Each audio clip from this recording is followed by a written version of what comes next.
Pasabog ni Gabby sa kanyang Instagram account, pinagkaguluhan ng Siagab fans.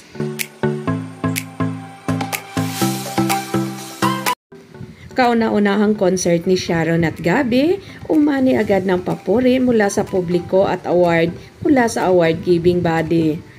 Nakatanggap sila ng award for Best Collaboration in Major Concert para sa kanilang naging konsyerto nung nakaraang buwan, kung saan ay may tuturing ito na once-in-a-lifetime achievement ng love team ni Sharon at Gabby Concepcion.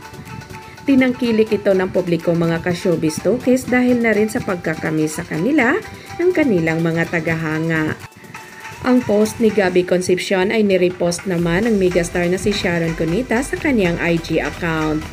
Well mga ka-showbiz talkies, alam kong lahat kayo ay masaya ngayon para sa parangal na ito ng paborito niyong love team ni Sharon at Gabby. Ngunit ngayon ay may pinagdadaanan rin si Sharon na hindi madali para sa kanya. Kilala si Sharon sa pagiging honest at kung ano yung nasa damdamin niya ay siyang lalabas sa kanyang IG account. Sana lang mga ka-showbiz talkies, ano man ang pinagdadaanan ngayon ng megastar, kung meron man ay hindi makakapikto sa kanyang kalusugan.